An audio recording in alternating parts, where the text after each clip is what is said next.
Okay. Welcome. Do you guys all get a little message that says you're now being recorded? No? Okay. Well, you're being recorded. It says recording in the top corner. So No. Sometimes I've been on Zooms where sometimes it says like, you are now being recorded. But I don't know how to do that. At least not yet. All right. So we're in Kuf Gimel, and I sent out I sent out to everybody to look at the same sources that I had from last time, and I basically added at the end the particular. Actually, that was I added to the particular sifim which shachs and tazes I want to look at. So that's a good guide for me and for you. I also today added some of the more obscure sources like the Chavodat, which might be hard for you to find. So I put it actually in the document. So when we get there, you'll have it in the document. So have the document open, or I'll share my screen.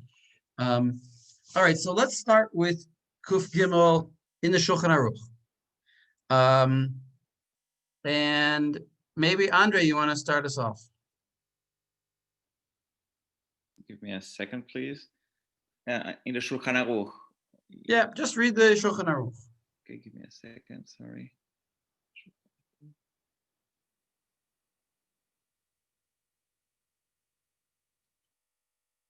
Good. כל דבר, no? Yeah. Yes.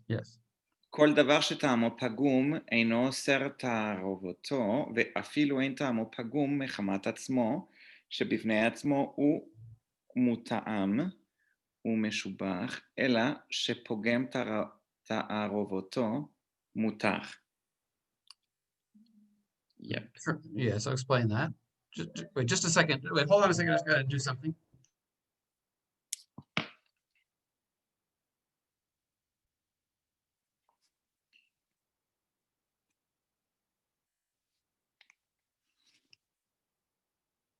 Right. So can you tell us what that means? Yes. So when you have something that is giving out the bad taste, the pagum taste, and now there is a mixing with that taste doesn't become asur, and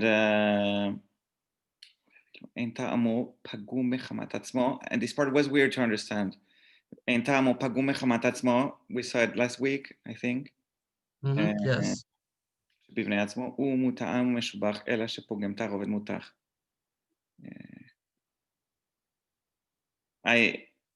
don't understand it anymore. I don't remember what we said. Sorry. Okay, so what it means is that even if it's not pagum, ein tamo pagum machmat atzmo, shebifnei atzmo hu mutam.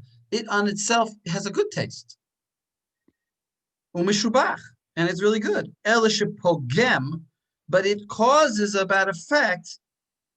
Tarovto, in its mixture. That was the case of good vinegar in barley. That vinegar is good, and yet it's mutter, even if it's avodah zarah vinegar, because the tarovet has a bad effect from the vinegar. So it's not just that the thing, so we have to distinguish between two things. That it itself is pagum, it's rotten, and it has a bad flavor, or it has a good flavor, but it has a bad effect. Then it's mutar. I mean, you could ask, I mean, I don't want to go into this direction, but you could ask an interesting question. What if it's itself pagum, but it has a good effect? Yes. So I think that would actually be asur. In other words, like, for example, rotten dough, that might be itself pagum, but it makes your flour into challah. Rotten starter. If it would be, I think that would be. It would definitely be asur according to the Ran. Right, because you have not. No, but also be asur because of a Gemara we didn't see, which is mashbiach. Pogem u'besof mashbiach. In other words, if we just care about the final result, if at the end it causes shevach, then it's asur. So okay, that's the first part, and then Then the Ramah comes in and read read that second. Read the Ramah. מיכו דברימה חשובים כבריה או כיוצא בה אם אינן פגומים בעצמן, אף על פי שפוגמים התבשיל אינו בטלים אפילו באלף.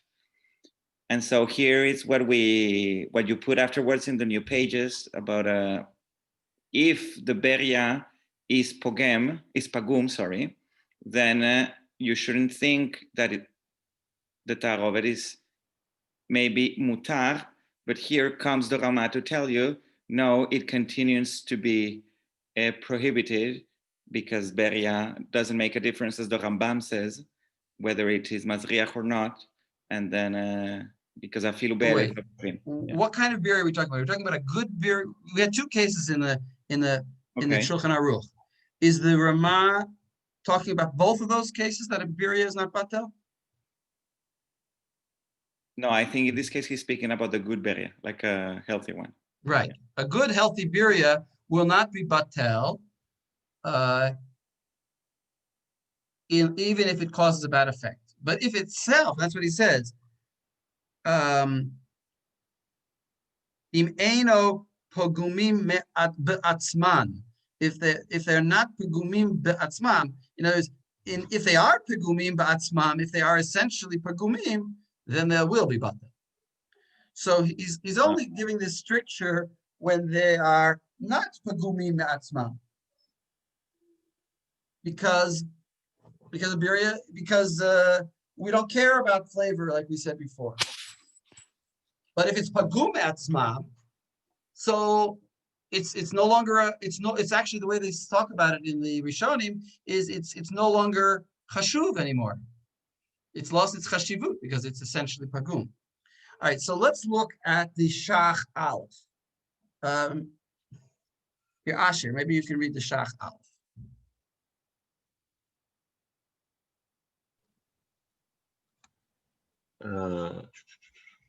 אוקיי. טעמו פגום וכולי. No, Kabiria. Oh, sorry. I was looking at the Taz. Kibiria kiyotze ba. Kigon l'chahel. Chaticha ruya l'tchabed. Okay.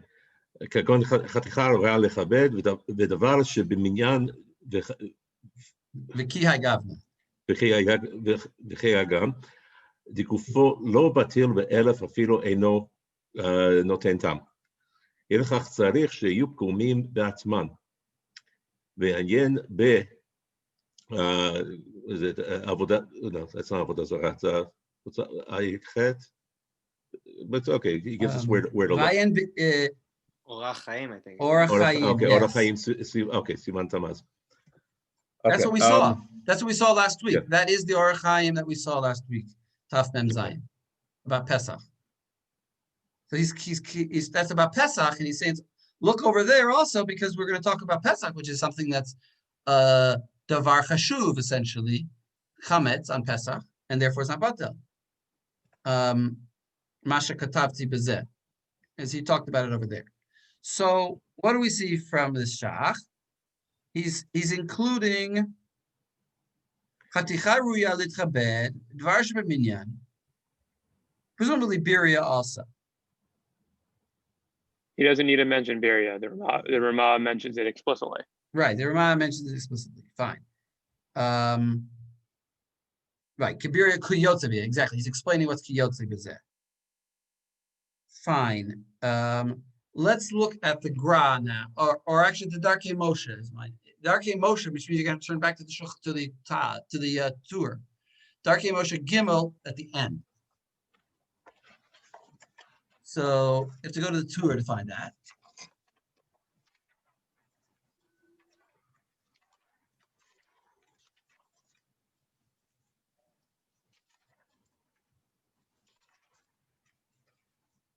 So actually, maybe Noam, you want to read this.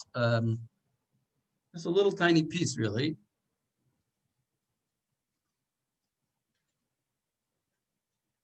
Yeah, I can read this. It's where I want from the second half where it says Va'od katav v'isra heter. Give me a thumbs up if you found it. Okay. Asher,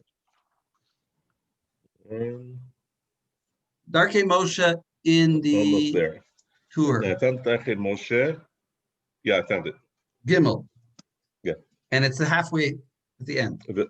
ועוד כתב ואפילו לא נפל האיסור. Vod katav be'isr v'heter. Yeah, so no, I'm reading.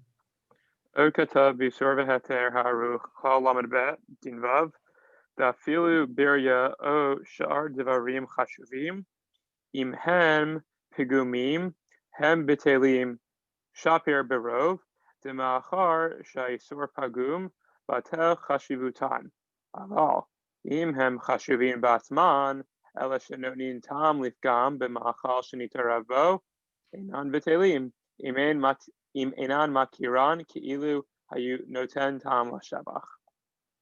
So in the Isur Heter wrote further that No, even the Isur Heter Ha'aroch, there's two Isur Heters, the long one. Oh, the longer version. Okay. Is it written by the same person or are they different? Yeah. He has like a kitzer and like there's the Rosh. There's also kitzer Hilchot Rosh and this. Right. Okay. And okay.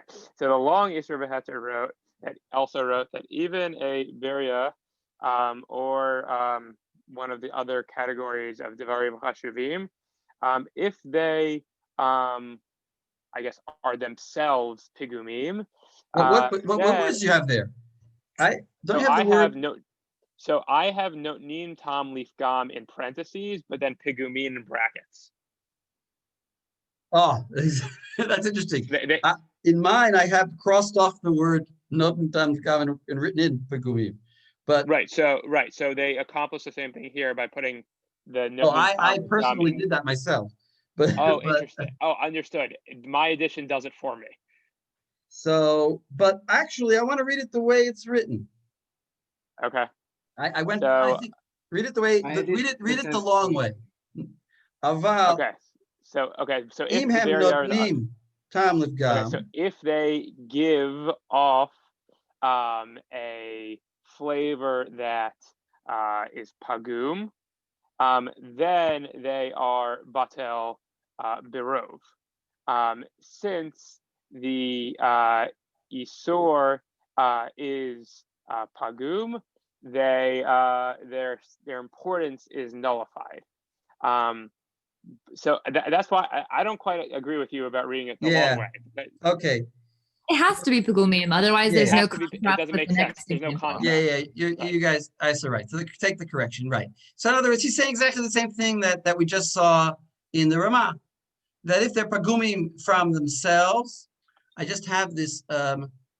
If they're pagumim from themselves, then they're mutar. But if they're just noten tam livgam because of their tarovet, then they'd be asur. I'm just now want to check if that's what I have the Isur Heter here. Let me share the screen for a second.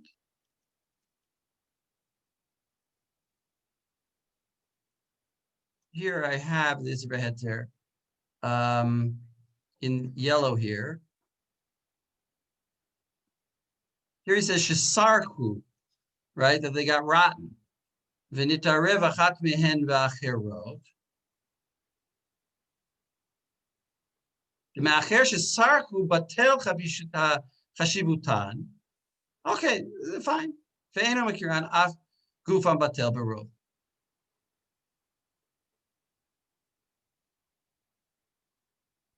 V'davka shesarchu aval משובחין אינן אלה נותן טעם לפגם במאכל זה מאחר שמשובחין וחשובים בפני עצמן גופן לא בטל אפילו באלף. Okay, so it says just what we said.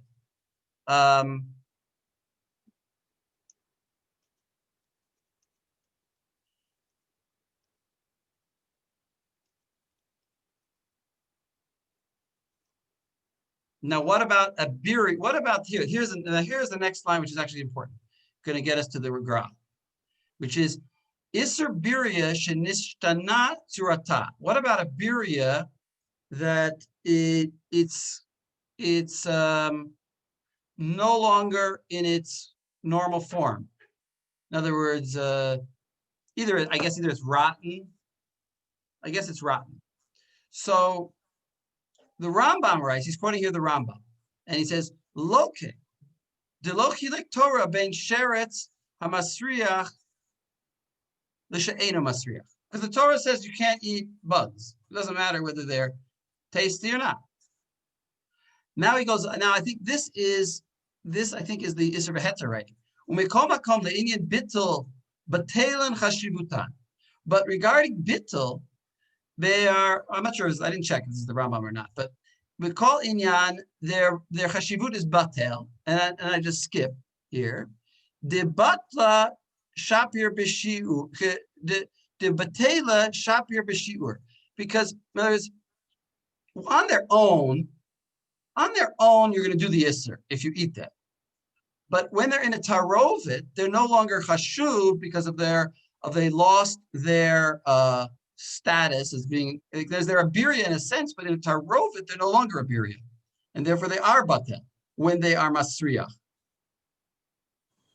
So, I mean, what's the question here? The question is, when we talked about a birya, what kind of birya are we talking about? There's two kinds of biryas. There's a whole, like a whole chicken is a birya. You know, a whole chicken is a whole thing, a birya. Or are we talking also about like an ant or a fly? Is a fly batel in other words, if it's ruined of itself, a rotten fly. Now, there's a whole fly for sure is not batel. What about a rotten fly? So you might say, well, a rotten fly, you're over the isser of eating a fly, you get whipped for it, so it's still a birya, so it should be not batel. But what the isser v'heter is saying here is no, a rotten fly is no longer chashuv, it's no longer important, and therefore it's batel in whatever shear you would want, whatever shear is necessary for it. And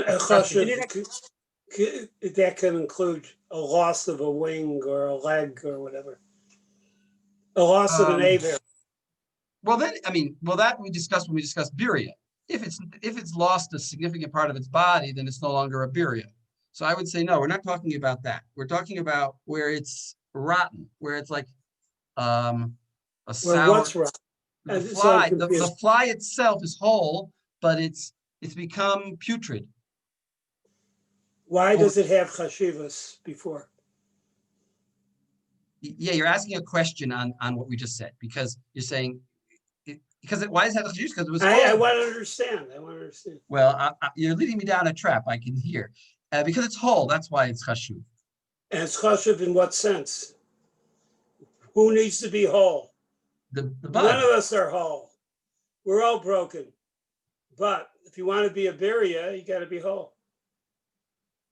That gives us the chashivas. Well, we're talking about a birya. We're not talking about a half a birya. Okay, fine. I'm sorry for interrupting. Okay, go on. We're talking about a birya, but you're right that it's like kind of weird because this is what I thought you were saying is that if it's whole, it's whole. And if it's whole, it's a birya. And it wasn't really, a fly is never important. So don't tell me it lost its importance just because it got rotten. It has because it was never, its importance was only in the sense that it was a whole creature, and it's still a whole creature. Thank you. The fact that it's rotten doesn't make it any less of a whole creature. So it still should be us. No, well, we don't understand this is a heter. And we're not alone because the Gra doesn't understand this is a heter. So, but there was a question. Do you want to ask your question now or after the Gra? Yavni. I think I was going to ask I'll save it. Okay. So let's go to the Gra. I don't have I'll stop sharing my screen. You were saying that like he's drawing a distinction between the fly and the chicken, but the way he's phrasing it is actually the same thing, right? Both of them are only count as, I guess the difference is when they are, 10 tam lifgam without being themselves pogem, then the chicken can be. Well, I didn't read, if you read the whole thing that I just read what I highlighted, but it says, he does talk about Lo chiluk Torah bein sheretz masriach l'she'eno masriach. So he's talking about a sheretz there, not a chicken. Chicken I wouldn't call a sheretz. Talking about a lizard, a little lizard that fell into your thing. So if it gets rotten, then he's saying it's all of a sudden, even though it's whole, it's all of a sudden batel. Rabbi Landis, you want to say something? No, I mean that's one. Okay, you're on the problem that they have. You know what? Yeah. What's the important criteria of chashivas? But that part is also true for a chicken. When it gets rotten, then it's losing. Oh, for sure a chicken. The question is it only a chicken? Right. And that's what the Gra is going to say. So look at Gra Bet. He says, Mihu. Oh, he says, sorry. Mihu is, that's where he's quoting from. That's in the Ramah. He's quoting from the Ramah. And he says like this. We're back to the Shulchan Aruch. Ratzon olamar levatel atzmutan, kmo shekatav b'siman kuf, v'afilu pigumim ba'atzman, einam batelin, kmo shekatav, kmo she, I don't know, sif dalid, ayin sham. V'kan ayri bebiria chashuva. Here we're talking about a biria chashuva, kagon of tamesh nisracha, about a chicken that got, or a bird that got putrid. Just like, and therefore, in other words, just like the Gemara talks about nevela, when it's putrid, is no longer fit for a ger. So we're talking about something that transforms, that goes from a state of being not putrid to being putrid, as opposed to a lizard, which is always not fit for a ger. So the Gra is saying we're talking here about an oaf tameh, and that's all we're talking about. We're talking, an oaf tameh, and not about lizards, because lizards are always disgusting. You can't tell me it became disgusting and therefore it's lost its chashivut. Its chashivut is because it's whole, but a chicken, it's because it's a whole good thing. And there's a transformation, I guess you have to say. There's a transformation by a chicken from being good to being bad. But by a lizard or by a fly, it's always bad. So, and yet the Torah forbid it. So therefore, it's always forbidden. And so I'm just pointing out there's a machloket here between basically the way I understand the Isser Beheter and the Gra. Isser Beheter says, no, it's true by whipping and by that it's always considered a biria. But when you're talking about, but if it's putrid, it's batel. All right, that's what I got. Now you have a question, Yavni? No, I think that was my question. It's that the Isur V'Heter is not drawing the distinction between the sheretz and the chicken, and the Gra is. Yes, that's the way I understand it. Yeah. Okay, so now we're on Sivbet. So basically, let's just summarize what we just said before I go to Sivbet. What we said is that it's quite possible that the Ramah, when he says a biria, if it's pagum atzmo, then it is batel. It's quite possible that he's only talking about a subset of birias, only certain birias that really that he meant. That's what the Gra says. Okay. Now we go. Nobody here mentioned, none of the sources we saw, a davar sheyesh lo matirin, even though it would theoretically be in the same. The davar sheyesh lo matirin, presumably, is not going to be a lizard or a fly. So, right, I'm sort of talking about in this kayagavna or kayoseba that the Ramah mentions, and the Shach mentions the other two categories we've seen in the past few simanim, things that are not batel, but nobody mentions the davar sheyesh lo matirin. Well, I think that would make sense because like most of those other ones that are never batel are like mifnei chashivutan, like it's because of their like significance kind of in their like physicality. Whereas like the davar sheyesh lo matirin often feels like its own kind of separate category of things that are never batel, that it's not because like this object is so significant of a food so much as like this like sad of heter or whatever, which wouldn't really change if it was pagum. Yeah, I agree with Lexi. Go ahead. I was also going to add that the thing that makes a davar sheyesh lo matirin forbidden to begin with is still in place, meaning you just wait till the next day and it's eventually going to become permitted instead. There's also a time gap on there as well. Other ones will never become forbidden. Now can you tell me a svara to say why we should be lenient, actually? And we should include it. Well, I mean, there's one, we were reading in davar sheyesh lo matirin about how like something that's going to be even ruined by the time that it's permitted is not considered davar sheyesh lo matirin. So Yeah, so you could do a kol shekain. Kol shekain, if but it already it's is ruined ruined. now, that Varsheish Lamatirin is about something that you could like consume in a like a meaningful and presumably enjoyable way. And like if it wouldn't be considered that if it's going to be gross tomorrow, like kol shekain, that if it's already gross now. Yeah. Or I'll say it even in a simple language. It's not a davar sheyesh lo matirin because it is already mutar. If it's a pagum atzmo, then it's mutar. And what if it's just noten? Only a birya, we said not like that. Only the Rambam says by a birya, it's not mutar even if it's pagum. But by an egg that was born, if it's a rotten egg, it's mutar because there's no issue there. I mean, listen, yeah. What do you want to say, Yavni? I'm saying the side to say to be lenient is to say it's not a davar sheyesh l'matir and it's already mutar because it's pagum atzmo. And if it's just pogem and not pagum, well then everybody then it's for sure us. Oh, I think you might be able to be lenient there too. Like it just falls under the general category, and you don't make an exception of something that's never batel because it's not the same sort of bitul. I don't know. Oh no, I would want to be machmir. I think because it's itself good. It's just causing a pagam. So why eat it now? Wait until you can enjoy it tomorrow because you're not going to enjoy it anyway. I don't know. I'm trying to find out. Lexis, right. Yeah. Okay. I'm not sure. It's a good question. All right, let's go to Sifbet.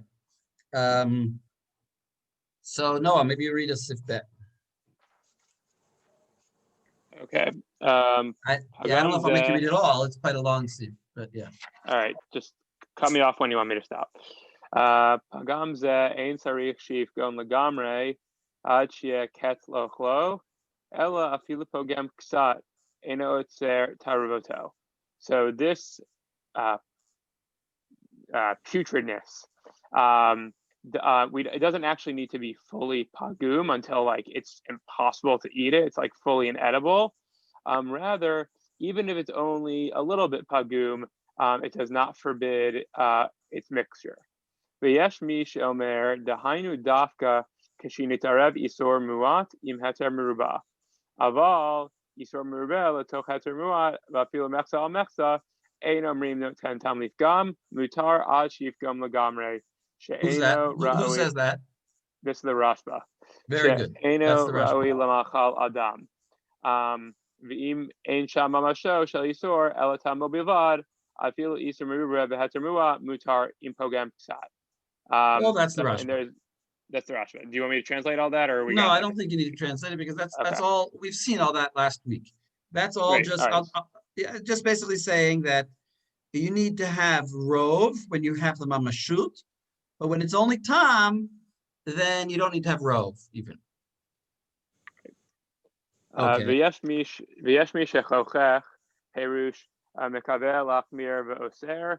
Lamar she'im higdil ha'isur midatel shel hater ad shehu mashbiach yater kishe'ochlo begodel midato mimashu pogem behefsed tamo asur ad shifsol malachol adam. Period. All right, and that's the Ran. Okay, and that's the Ran. Why does he say shechochech?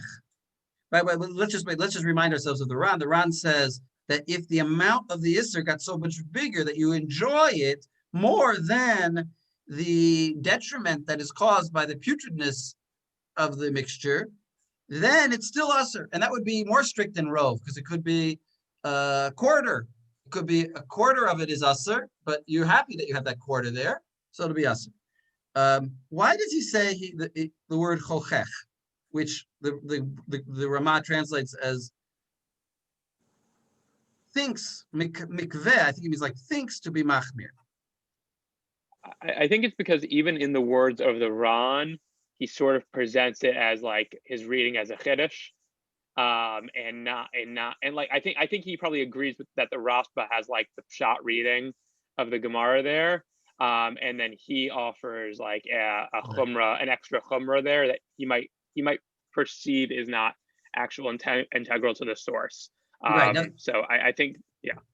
Right. In other words, the Ran said two things. He said the reason for learning this, the way we can learn it out from the nevela of the goy is because of the principle of hana'ah.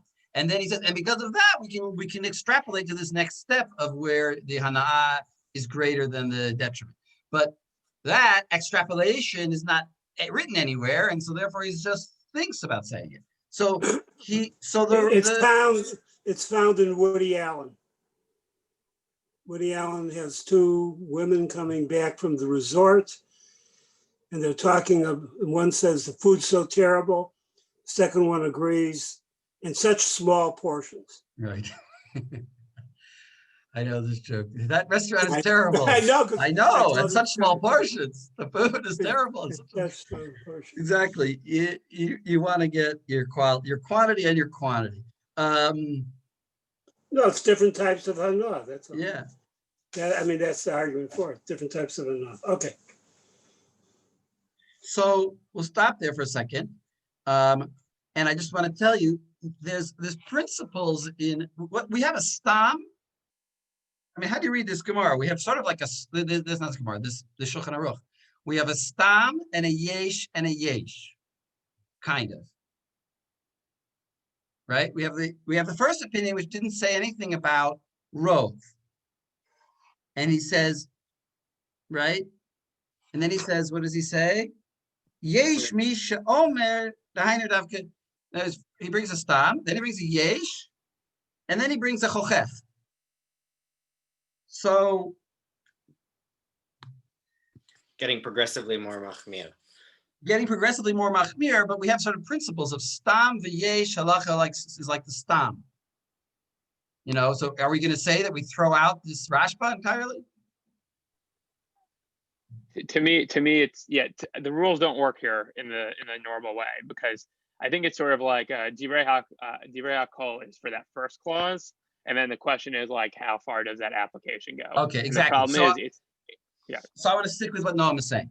You're right. The first, really, it's not a stam v'yesh v'yesh. It's in the stam. There's yesh v'yesh. Now, when you have a yesh v'yesh, the halacha goes like wait a second. Right. The halacha goes like the second. When you have stam v'yesh, you go like the stam. But when you have yesh v'yesh, you go like the second. That's the rule that's a Sephardi rule, let's say. That's the rule if you follow the Shulchan Aruch. And therefore, Rav Mashash says, Rav Mashash was like the chief rabbi of Jerusalem. He was kind of the different school of thought from the Rav Avadia. And he says it's really two yeshes, and we go like the second one. So we're after machmir. Rav Avadia says no.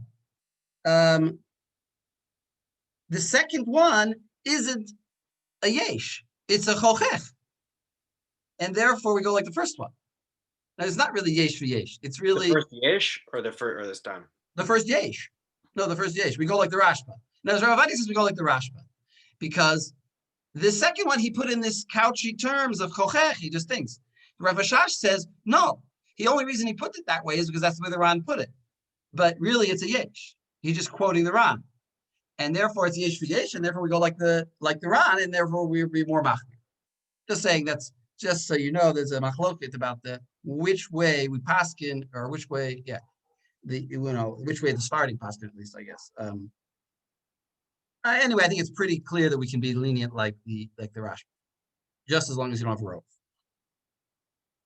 Okay, so that was the first part of his bet, but we can look at Shach Bet right now, and he just says a small thing in Shach Bet, which is he asks an interesting question. He says, well, yeah. So Noam, read the beginning of the Shach Bet. Or sure. Yeah. Afilu pogem ksat aval davar she'eno noten tam lo l'shevach v'lo lifgam asur. K'dichtav Beit Yosef Yensham Hagat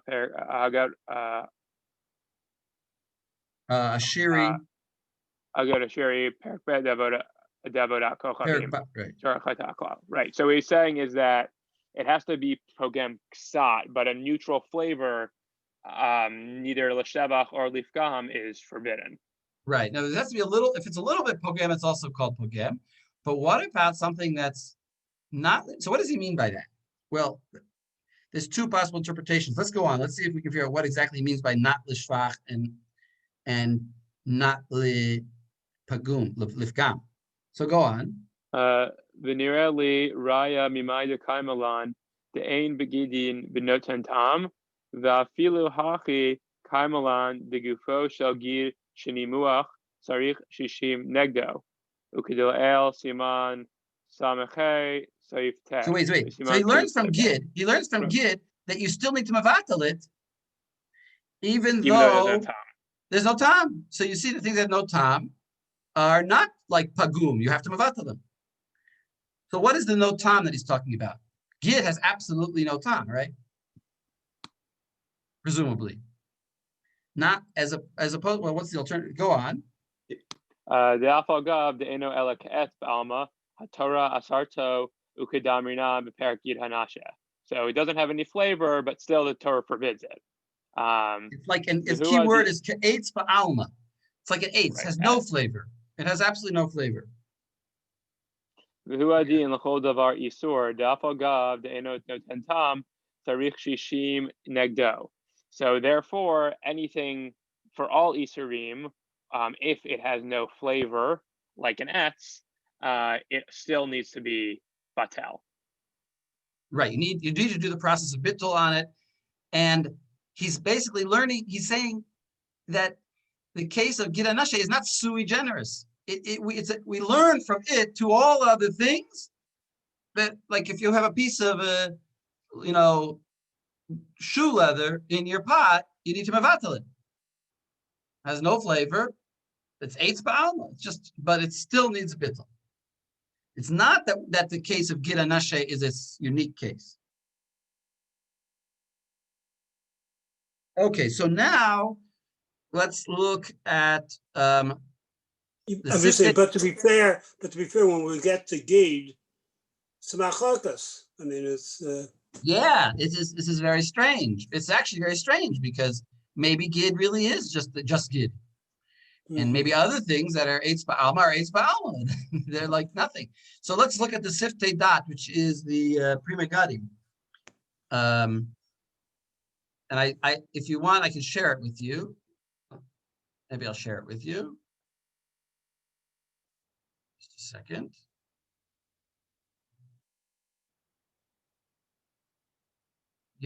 Share. Okay.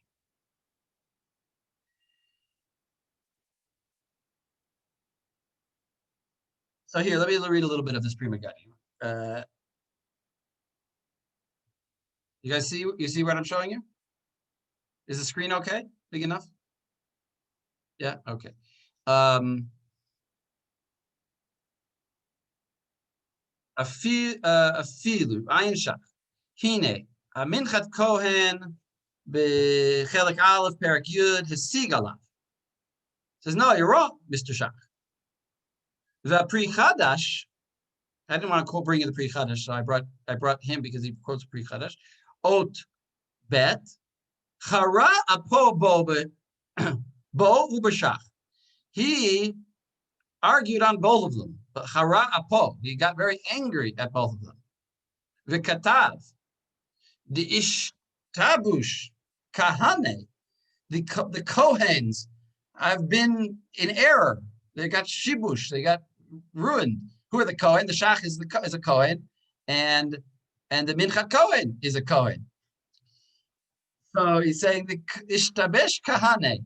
They got messed up. Hakavana lo l'shevach v'lo lifgam. What does it mean lo l'shevach v'lo lifgam?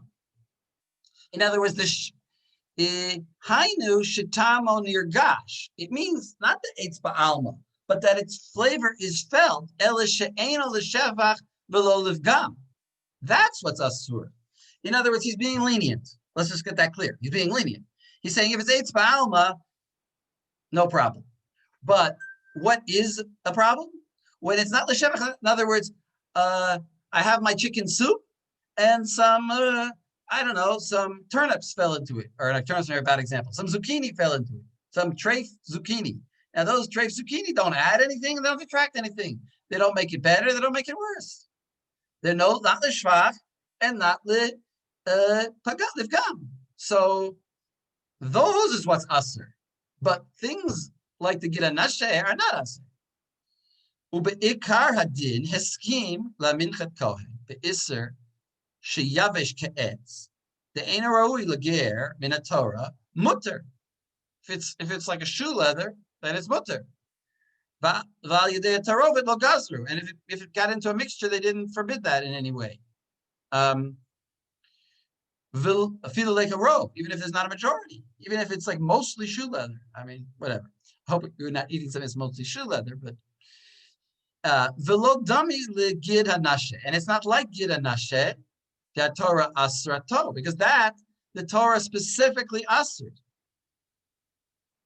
And the Shach says that explicitly himself in Siman Kuf Yud Dal. The Yasher Ke'etz ein asur. Minchas Yaakov klal pei het ot ayin hiskim b'pri chadash. Vrayato b'siman pei zayin. Or keva kecha ad kanasham. V'ani ha'ani. And I, the humble man, tama al atzmi. I'm surprised with myself. So it's a funny. It's just like having it's like almost like stream of consciousness. I don't know. It's like having a conversation with himself. Lama ashimu la'ashaf. Zal. Why are people being hard on the shach? V'halo devarav kenim. The divrei of the kohen are kenim. They're correct. Kenim here means correct. Now, at first he said the shach was wrong. Now he's saying, actually, I'm wrong. The shach is right. So, by the way, if you're confused by these halachas, you're in good company. Because the he was quoting he was saying himself that the shach is wrong. He was quoting what the Pri Chadash said that the shach he was I think he was saying himself, but let's go on. It's not important. It makes sense to me that I think he was. I don't want to go back there, but anyway, he says that the shach. He says, Aheshimu, Lama Heshimu. Why did they? You're right. Why did they Heshimu et Hashach? Why did they put guilt on the shach? Zal. V'halo devarav kenim k'moshe agi. Devadai Gid HaNasheh etzhu. V'atorah chiva alav. Ava basar nevela sheyavesh ke'etz. Now he's going to come up with a new chiddush here. What about this? So basar nevela sheyavesh ke'etz, like my case of shoe leather. Right? That's what it is. It's basar nevela, that's dry, inedible. I mean, shoe leather, whatever, dry ke'etz. Nehi de'im achlo kach. It's true that if you ate it like that, yavish, efshar demutter min Torah, then it probably is mutter. You notice he says efshar. Not even clear to him that that's mutter, but I assume that's mutter. Mikol makom kishechozer v'nimoach b'tavshil harei neheneh mimenu. Now you are enjoying it. And he's using that same principle that we saw in the Ran. If you enjoy it and it's aser, then it's aser. The Isser Torah, Ispe, there is an Isser Torah. The Efshar ba'odo yavesh nami. And now he goes on, he says, even if it's dry, if you would enjoy it, these South Africans make this biltong, which I do not enjoy, but they enjoy it. Delicious. It's very dry. Like Eitz Ba'alma. So what he's saying here, so first of all, let's get 2 points out of this. The main 2 points are, the Shach was not talking, first of all, the Shach is wrong for saying that it's like Gid HaNasheh, because Gid HaNasheh is a special case. Anything that's Eitz Ba'alma is not. What really we're talking about when we say it's not good or bad is something that has a flavor that it gives that's just not beneficial, but it gives a real good flavor. It gives a flavor, a legitimate flavor, but it's just not beneficial or detrimental to the thing that I'm making, to my soup. Doesn't add, or let's say I put a potato in my soup. It may not have any flavor. It may not add any flavor to my soup. Maybe it does, but it may not add any flavor. So it's not. So that's the first. So then he says the shach is wrong. Then he comes back and says, no, actually the shach is right, because if the thing that you put in the process of it cooking, becomes softened up and now edible, then, but it still doesn't give any good flavor. So then it'll be usher. You need a bittul for it. It formerly was eitz ka'alma, but now by the cooking, it started to become edible, but still not give a good flavor. And therefore, it's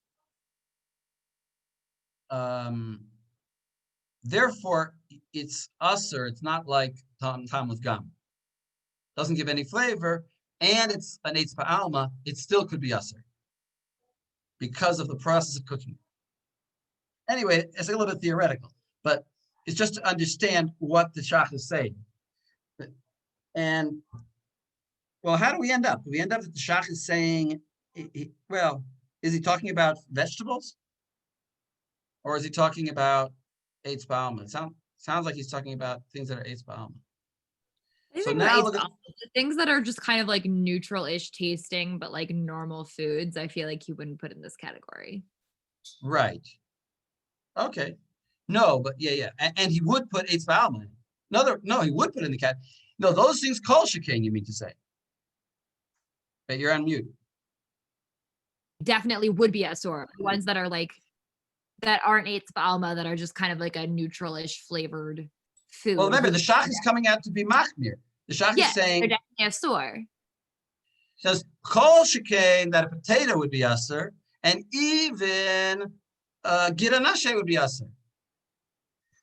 And on that, we're pushing back. We're saying no, giranashe might be unique, unless it cooks in such a way that it becomes edible again. That's what the Pri Megadim is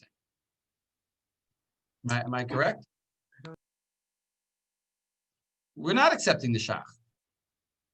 I think in the end, I think the Pri Megadim is accepting the shach. No. Yeah, but only in a certain case. Only in the case where that eitz ba'alma understood it. What? I think the shach himself probably wasn't saying that. In other words, he's saying the shach seems to me to make sense only in the case where it becomes good again. Well, I mean, but the shach did mention the nimuach, though, specifically in the example he gave with the yid. So maybe that's what he's seizing on. Oh, very, very good. Where is that? Nimuach, shenimuach. The gufo shall get nimuach. Sorry. Excellent. So yeah. So it's a legitimate read of the shach. In other words, it's not an ukimta really. Okay. That was the siftei dat, but now I want to see the chavot dat gimel. And here I have it for you. And maybe Lexi, you want to read it?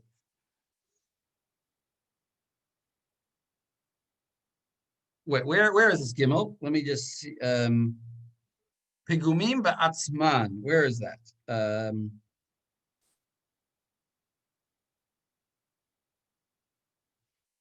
Isn't that in the Aleph? I think it's an Aleph. On yeah. Sorry, I think you guys are right. But let's read it. Let's see.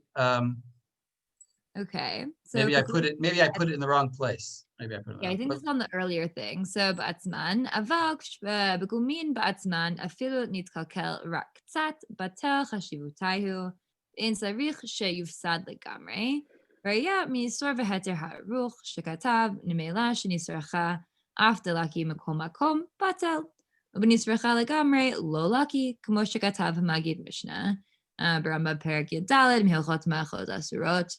Lavadai de bagamuat batel chashivut habiria. So he weighs in that like he also thinks this is going back to our previous topic, but that like the birya, it doesn't have to be like completely and utterly ruined essentially for its like chashivut to be batel. It just has to be like a little ruined / pagum batzmo.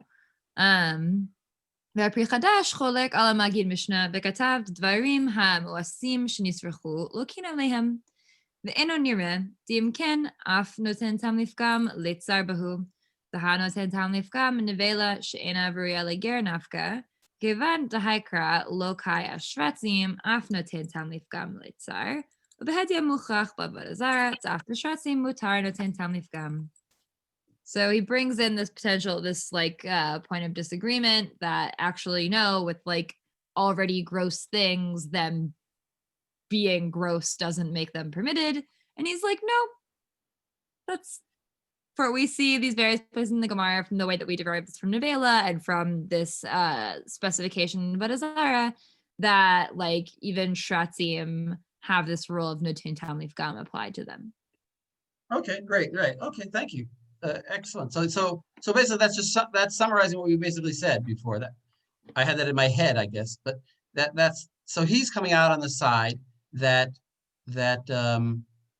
shrutzim, even if they're pagum, they'll be batel. In other words, even though they're shrutzim, they can still have this category of pagam.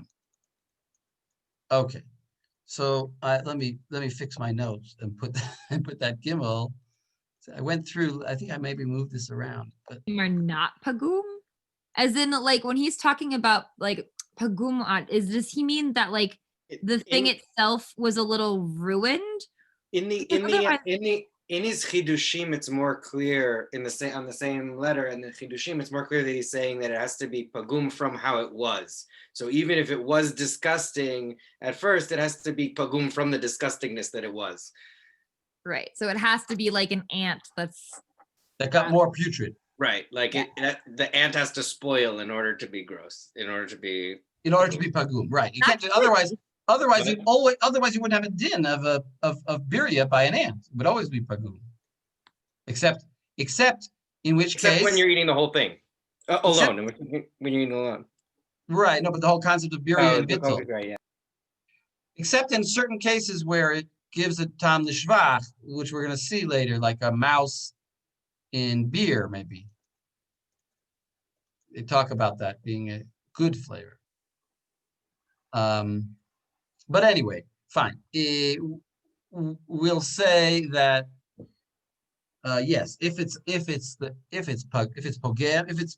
pagum more than its original state as being a fly, then it's mutar. All right, let's continue on. We saw Shach, Hey, and Zion. I want to see now. So where is Hey?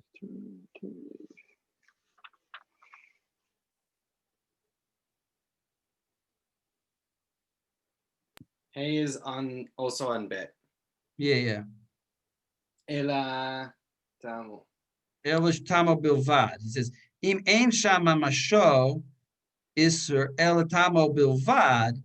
And that's, for example, if you look in the Shach Hey, that's, for example, he quotes the Rashba. He says, we read this basically. Ve'kiru v'zorko, if you recognize it and threw it out, v'arotiv mutter, lefi she'en kan elatam, v'lo mamasho, afal gav de misharin mikulu. So we read that already. We read that last week, basically. He's just quoting that Tamo Bilvad also includes a case where the Mamasho was there and we removed it. So let's go to Shach Zion. And that's where the Ra'ah sort of took challenge with, right? And said that the only way that works is if we consider Tam to be a din d'Rabbanan. Right. That's what the Ra'ah said. Right. The Rashba, but right. Okay. Yeah, the Rashba didn't think that. He thinks right. Okay. So let's go to Shach Zion. So here Zion is at the end of the Shulchan of the Mechaber in Bet, and he says, we didn't read this actually. It says B'mei Devarim Amurim, the very end of the Shulchan Aruch, Sif Bet, says, I'm talking about the Machaber before the Ramah, right before the Ramah.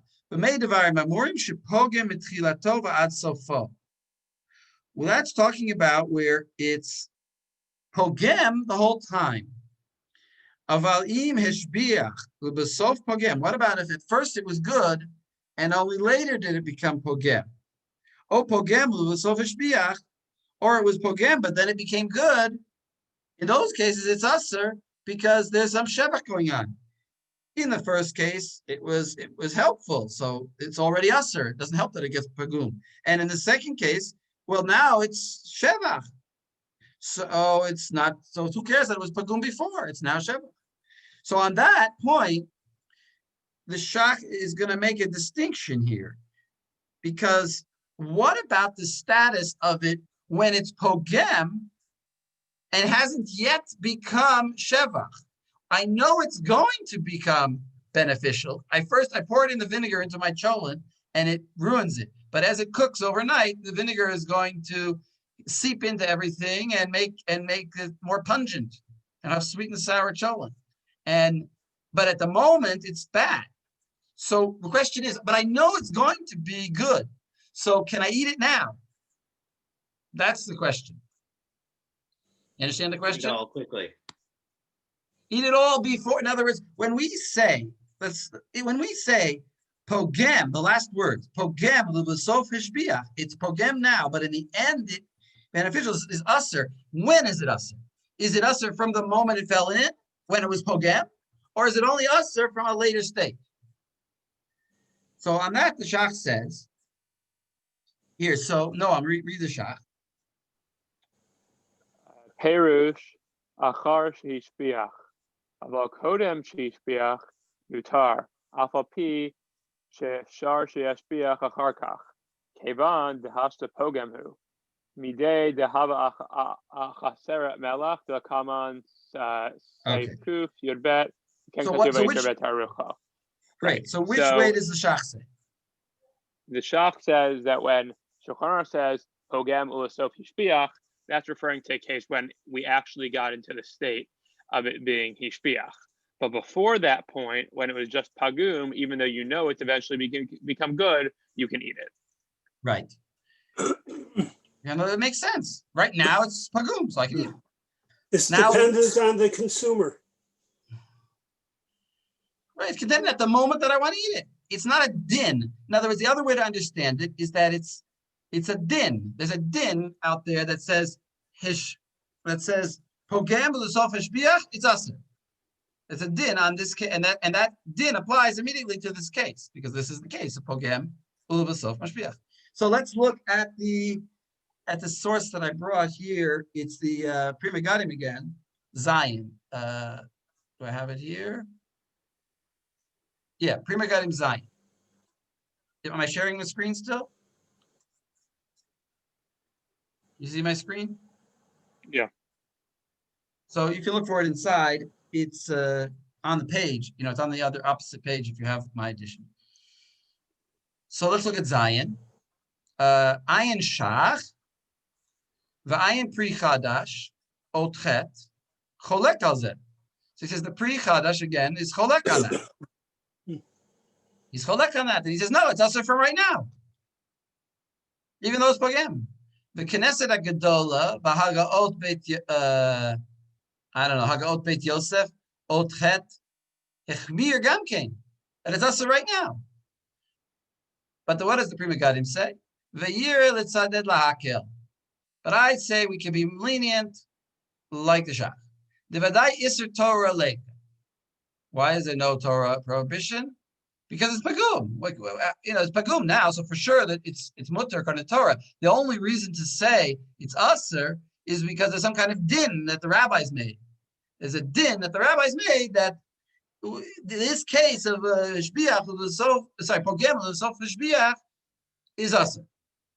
So he says that's the worst you can say, that the rabbis made a din. You can't say the Torah because at the moment it's pogem. And he says, "V'ken eshbiach l'sof pogem." Well, what about this? This sort of makes sense. Ishbiach, so at that moment it's usher. So now the fact that it becomes pogem later, why should that help me? It was usher. The shame isser fell on it. It became an usher thing. The fact that I cooked it a little more shouldn't take away the isser. It says, v'ken, ishbiach, l'sof pogem, yira deleka isser Torah. It's for sure not an isser Torah because at the moment, it's pogem. Ela mishum dechal shem isser, but because a shem isser fell on it, lo shayach lahatiran, and the rabbis prohibited it because it was once usser. So he's telling us like two things. He's telling us that it's only isser d'Rabbanan at worst in both of these cases.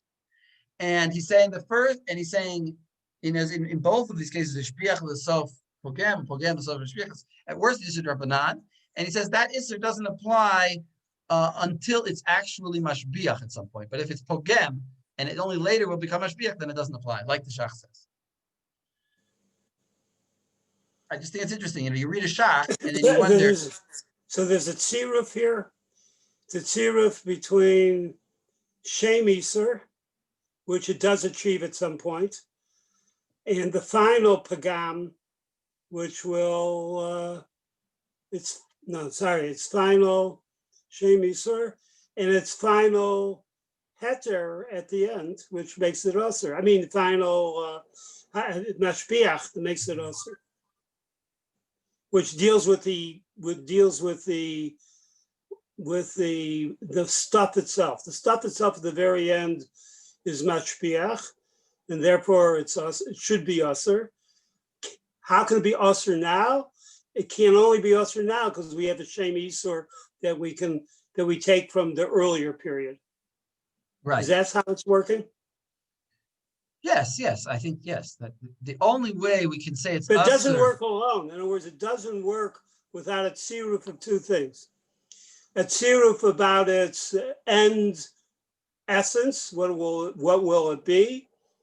And we can say we can already chop it because we said, because it already has a shem isur. We can bring the end to this. Wait, which case you're talking? Situation. You're talking about pogem l'sof hashbiach? Is that what you're talking about? No. Yeah, I'm talking. Well, I was talking about both at a certain point, but yes, I know, but mostly I'm talking about that case. The more interesting one is pogem l'sof hashbiach. Yeah, because we're not there yet. So how can you bring that in? The answer is you can't bring it in unless you already had a situation. But you don't. You have a shame. Exactly. What? Yeah, I mean that's why he mentions it, no? Yeah, but he's not coming out that way. In the end, he's being lenient and he's saying there's no such thing as shame isser falling on it before it became usser. In other words, it didn't yet become usser. It's only going to be mashbiach at the end. So you can't apply shame isser on it yet. No, he's referring to shame isser to the very end. Give me the timeline. When he uses the word, I'm sorry to take up your time. Just give me the timeline on this, the history of this. When he uses the word shame isser, he's referring to the other case. It was l'shevach, and so when it fell in, there was an isser in this thing, and even though now it's like pagum, and so Dol writes there's no problem. Yes, I'm talking about that early shame isser. That's the shame isser. No, but that's the second case. That's where it's the shevach at the hatzalah. Yeah, that's where l'shevach l'b'sof pagum. That's why I was asking which case you're talking about. That case where it's shevach l'sof pagam, where he's machmir, it's because when it fell in, it got a shame isser, and the shame isser was not going to go away, say the rabbis. But in the perhaps more interesting case where it's pogem, mashpiach, if it's pogem now, it should be mutter now, and we can't say, well, because it's going to get a shame isser, let's apply it now. That's what he says. That would be a real isser. Okay, good. That would be a real extension, and he's not prepared to go there, but like he said, the Pri Chadash did go there. Yeah. The Pri Chadash did go there. But I'm saying, so therefore for the Pri Chadash, he still needs two things. He can't do it. The eventual status that it will have is not sufficient because it's only eventual. The earlier status is problematic because it's no longer here. But if you put the two together, it's usher enough. No, I think the Pechadash is in either case, not, it doesn't need both In of them. either case. In either case, it's Asur, yeah. In either case, okay. All right, let's take a break here for 4 or 5 minutes, and then we'll come back. Okay, good. Thank you. Sure.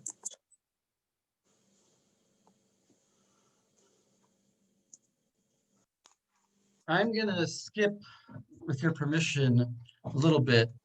There's Taz on, well, we didn't get there yet. Let's just read, we'll read the Ramah now on Sif Bet, and I'm gonna skip the Taz that I wanted to look at, but I'll tell you about it outside. So, is Noam here? Noam, you want to continue reading the Ramah? Unless you're not here, yeah. So we finished the Sif Bet and the Beit Yosef. Let's see the Ramah.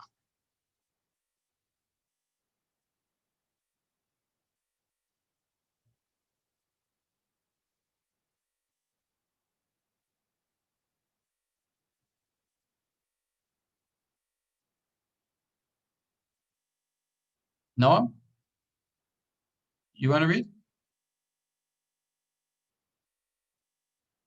or not? I guess.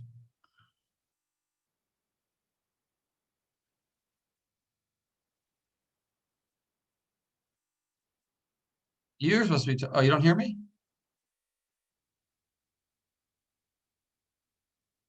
You're supposed to be talking now. Yes, that's a you issue. All right. All right, I can hear you now. What would you like me to read? Okay. Okay.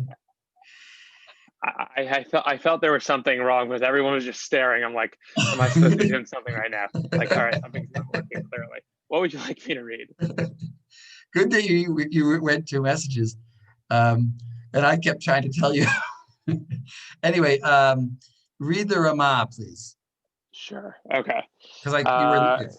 Yes. Yesh omrim afal gav da'isor noten tam lifgam v'hamachal mutar mikol makom hagatera asura v'im bishlo ba'achar kach toch met le'et tafshil sha'isor harishon noten tam l'shevach nesar hatafshil hasheni im lo hayabo shishim neged ha'isor harishon. All right, so there are those who say that even though the forbidden food that gives off flavor is pagum, which means that that now this dish is permitted, nevertheless the pot itself is forbidden.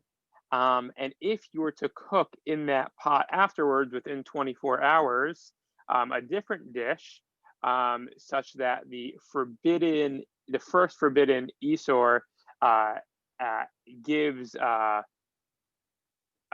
good flavor to this new dish, then this second new dish is forbidden, unless, of course. Wait, I have a question. Are there 2 dinim here or 1?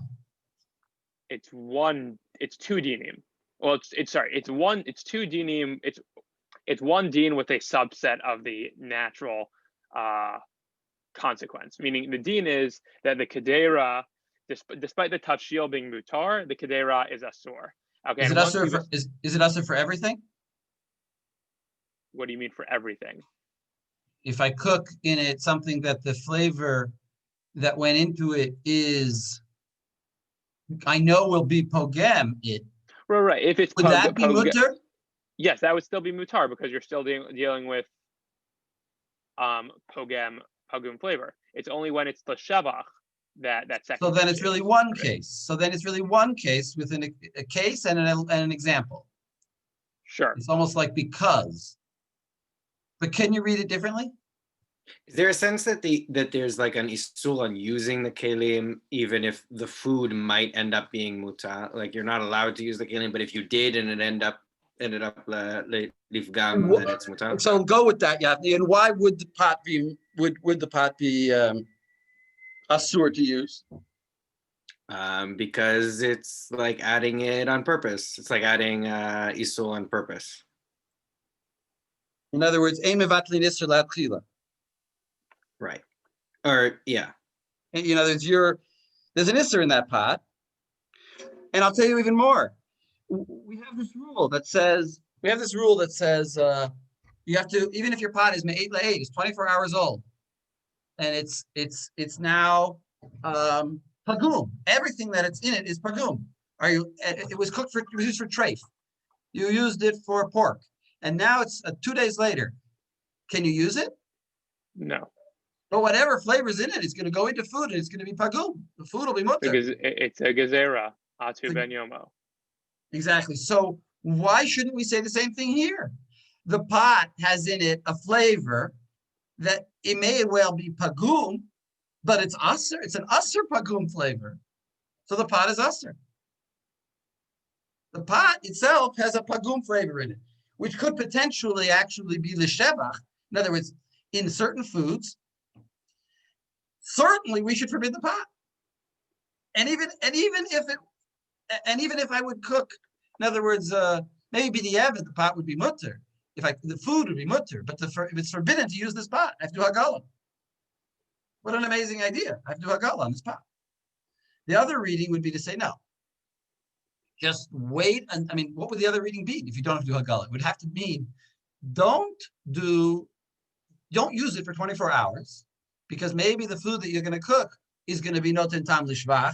It's going to, from that flavor that was in there. So just wait 24 hours and then I'm sure be pagum. But that doesn't make any sense because that means that's relying on the idea of 24 hours to make things pagum to then use a pot. We don't normally do that. So the Yisr V'Heter talks about this. And the Yisr V'Heter is machmir. He says, yes, you have to be toivel, you have to be not toivel, you have to be do hagala on the pot. The Aruch Shulchan brings this of a heter, and it's not clear to me whether he agrees with. He doesn't agree with it, and then in the end, the halacha, I'm not sure if he paskins like it or not. If you want, I'll just tell you the citation. It's in our Siman Yud Daled in Aruch Shulchan. Basically, he seems to say, no, this is different from from an ordinary pot, because in the ordinary pot, an isser went in, and here it's not really a full-fledged isser that went in. It's true that the flavor was a good flavor, it was good vinegar in my grisim, in my barley. It was a good flavor, but it was in a context of isser. In the context of heter, so therefore we're not goes there, because remember the whole thing, we don't use a pot, a 24-hour-old pot is only a Issur Rabbanan. They were goes there atu ben yoma, so they weren't goes there in this case. Basically, he's saying like that. The Aruch Shulchan, he's saying you don't have to do hagala because they weren't goes there in this case.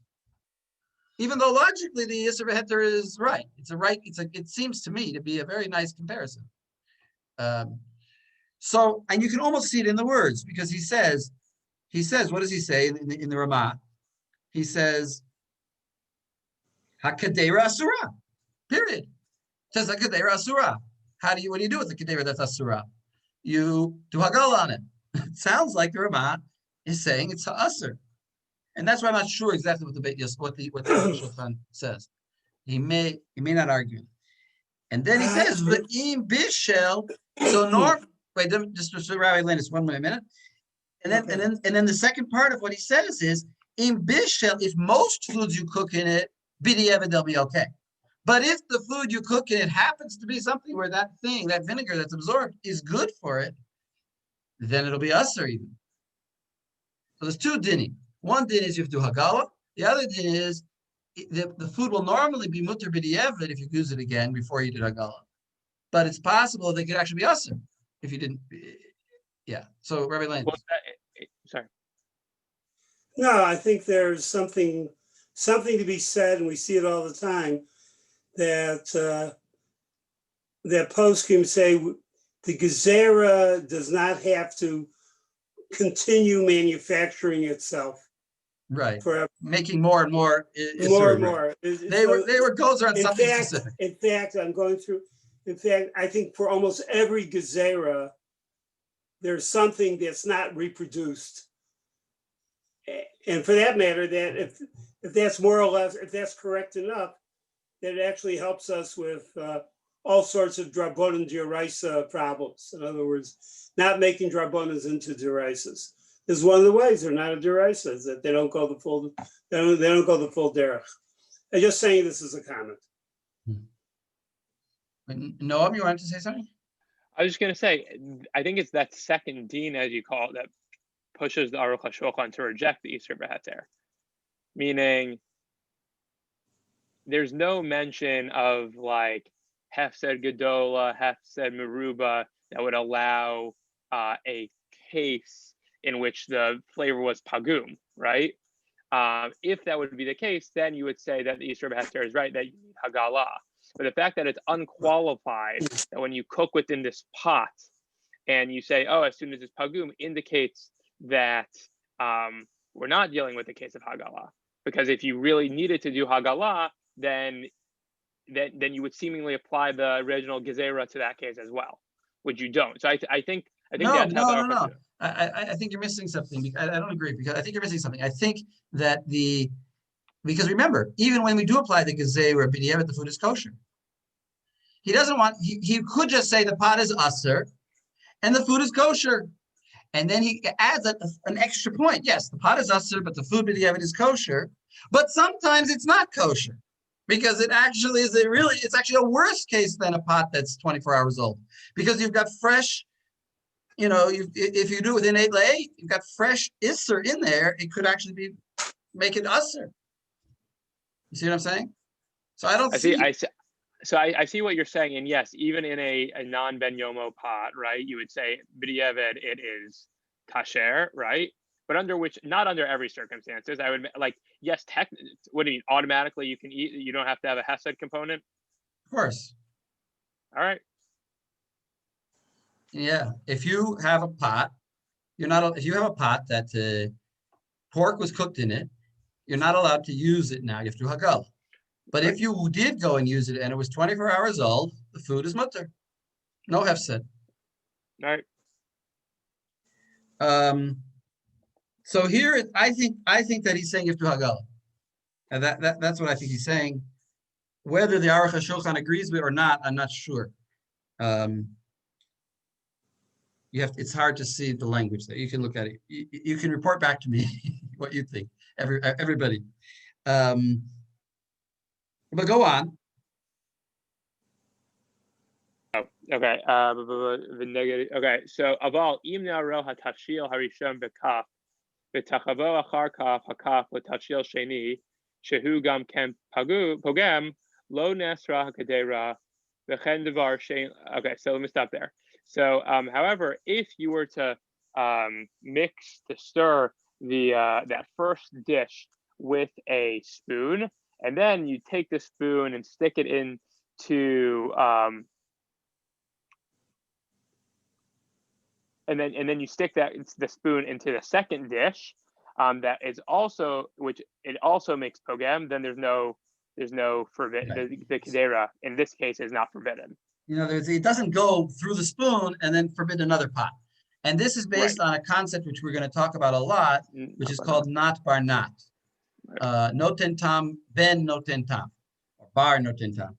And I have in my notes that you should look at in the sources that I sent out, the Taz, Vav, and the Nikudat HaKesef Aleph. But I'll skip those, and I'll just tell you in general what he says there is the Shach says that we need 3 noten tam lifgams, and the Taz says no, we need 2. That's basically, there's a machloket. The Maharshal holds that you need 3. You need not bar not the hetera to be mutter, and the Shach thinks that we paskin like the Maharshal, and the Taz thinks we don't. Thinks no, it's just not bar not. And that's caused a little bit of machloket here, but I'm not going to read it now. We'll discuss that when we have a whole siman on not bar not, I think.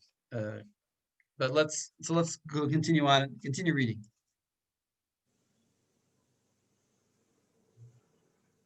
Now, let me just say one more thing. Wait, first of all, you're on mute, and secondly, let me just say that again. Let me just explain not barnat again.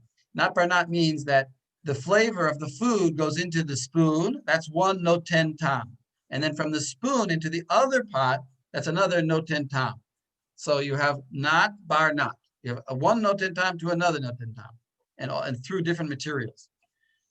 Okay, so that would be mutter. That's why the spoon case is different from using the original pot that had the Isser in it. Okay, so go on. וכן בדבר שאין לו טעם כלל, כגון היורה שמטיחין בו הדבש, אף על פי שיש שם רגלי הדיבורים, דברים, לא נסרה היורה וכל כיוצא בזה.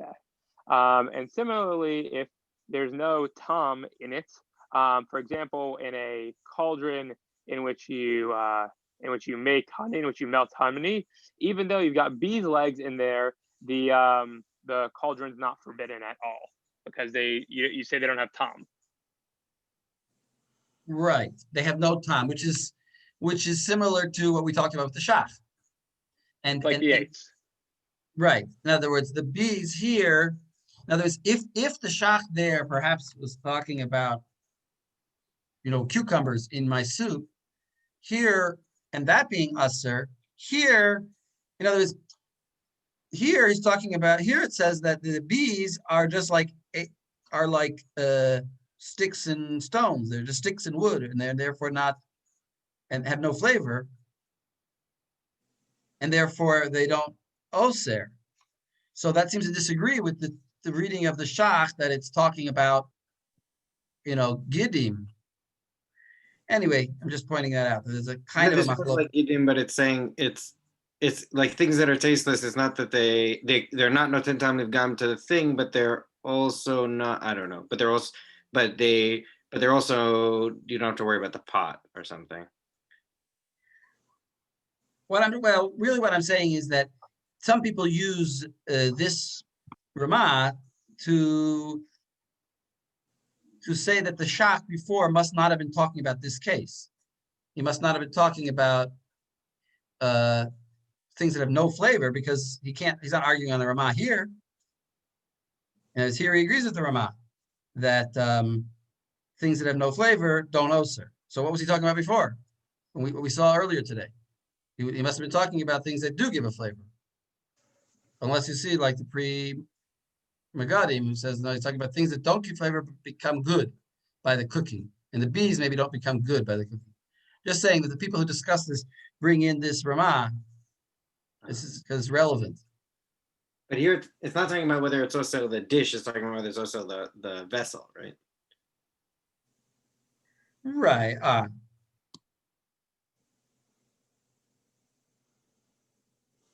Right. That's true, but it's still relevant. It's still similar. Right. You're right. Good point. Good point. It's still talking about, it is talking about the pot. In other words, what it's basically telling us is that even though the pot became usher because it had a noten tam gam in it, this pot is not usher because it's not have a noten tam gam in it. It has no tam in it. And therefore we don't have to do hagala. All right, let's go to Gimel.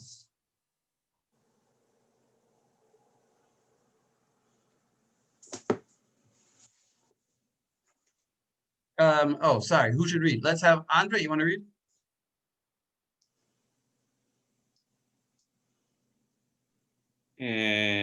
Gimel, אפילו, it begins with אפילו. Yes. Okay.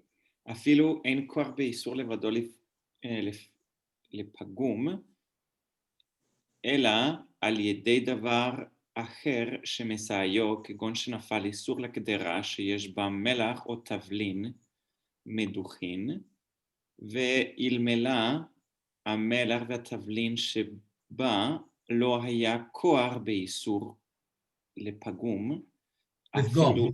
לפגום, אוקיי, לפגום, אפילו הכי מותר. So he's just saying a simple din that we look at the pot as it is now. If because of the spices and the salts in the pot, and now you added this thing and it causes a pagam, so it's still going to be mutter. The pot will be mutter. And you don't say, this is the Gemara that we saw, the two different girsas. And we're saying you look at it as it is in front of you. We don't say, oh, but if it would be different, then it would, if the spices would be different, then maybe it wouldn't be program, so it would be usher. No, you look at it the way it is. Take reality on face value. One word, tehashta. That's the word they're using, tehashta. Right. So it's a good thing to remember. All right, Dalit, maybe Asher, you want to read Dalit? שם הדבש של עובד כוכבים, אף על פי שהם מבושלים, מותרים מפני שהבשר פוגם את השמן ומסריחו וכן הדבש. So you have the oil and honey of a non-Jew. And even though it's cooked, they're permitted because the meat gives a bad flavor to the oil and makes it stink, basically. Same with the honey. Right. So read Shach Yud Gimel. Hold on, let me find it now.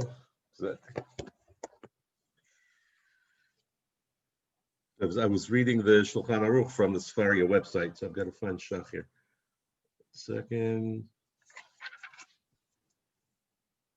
Okay, Shem Udvash. הוא לשון הרמב"ם, פרק י"ז, מהלכות מהאכילות אסורות. וכתב הכסף משנה שם, סתם כלים של עובדי כוכבים הם בני יומן. I stop there for a second. Okay. So what does he say? So he's quoting the Rambam, and he says, and there the Kesef Mishnah wrote that if you're just talking about the kelim of Ovdei Kochavim, then they have to be Bnei Yoma. Why?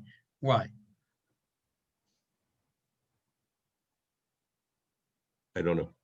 Is it? Yeah, because what's the problem here?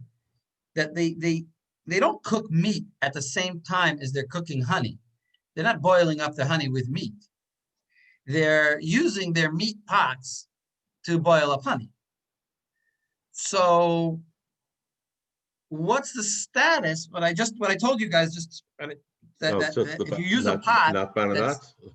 No, not Baranat. What I told you guys about that, if you use a pot that is pagum, that has been 24 hours standing to boil honey, does it matter whether the pot is a kosher pot or not a kosher pot? B'di'evid, won't the honey be kosher?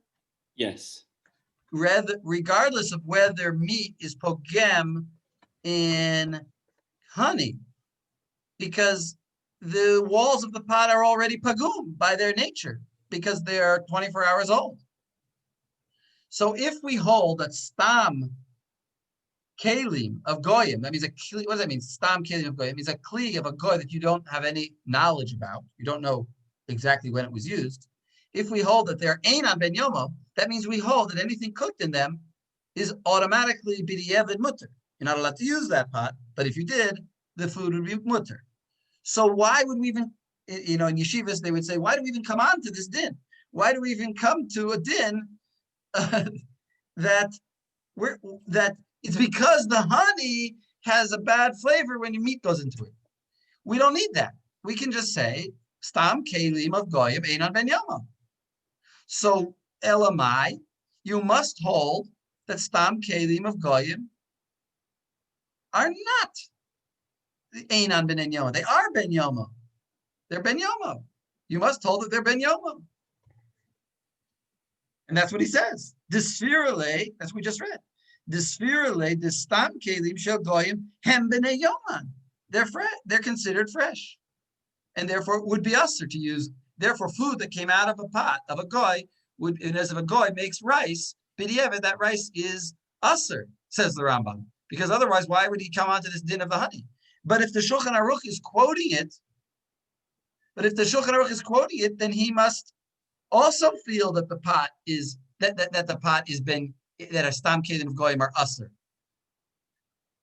And only reason that it's permitted is because of the honey and meat interaction. And that's what he goes on to say. V'im kain, and back in the shach. V'im kain kasha. if so, this is a difficulty. Kevan de psak lekaman, siman kuf kaf bet, which we're not going to learn, but in that siman 122, sifav de stam kelim shel goyim, eino, einan ben bnei yoma. We paskin that they are not ben yoma, just like I told you. So why does the Shulchan Aruch bother to quote this halacha? It's irrelevant. It's completely irrelevant. Obviously, the honey is kosher because they cooked it in their pots, and their pots are einan ben yomo, and everything they cook in their pots is mutter. So why does he have to tell me this whole thing? It's superfluous.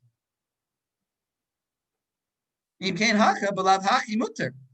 So he says, if so, this case is b'lav hachi mutter. It's always mutter. V'tzarich lomar, d'lo hevi kan divrei harambam ela lilmod debasar b'gum shemen b'dvash. So you must say that he just wanted to teach this din, that he brought this case and he brought the lashon of the Rambam, and he just wanted to teach this din that honey and meat are pogem each other, and not actually to teach to worry about this full extrapolation that we just made. He just wants to sort of throw in an extra din, sort of a listing of certain things that are pogem each other. But I thought it seems like a very roundabout way just to teach. Well, we see Something this. that seems- I have seen this a few times in these simanim, that sometimes the Shulchan Aruch just quotes the language of an earlier posek, just because it's a concise and nice thing to quote, and he doesn't necessarily mean to adopt it in all of its parameters. That's basically what we're saying. And he's just quoting it because it's like a known statement. It's relevant to this topic. He's gathering together all the things that are relevant to this topic, even though not all of the parameters of those things does he really adopt. So that's the Shach Yud Gimel. The Taz Zayin. Look at Taz Zayin. Maybe Lexi, you want to read the beginning of this Taz Zayin?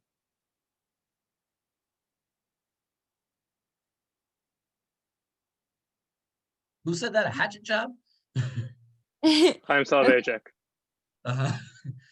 Well, it is a hatchet job. It's called being an editor. You cut up things and you paste them together. All right. וכן דבש, טמא בית יוסף, שהרי העולם מבשלים דבש עם בשר, והוא משובח מאוד. Right, so the Beit Yosef was like, how can this be? People cook meat and honey all the time and it tastes great. Like how, right, whatever. That was my first thought when I read it. I was like, I cook it like that constantly.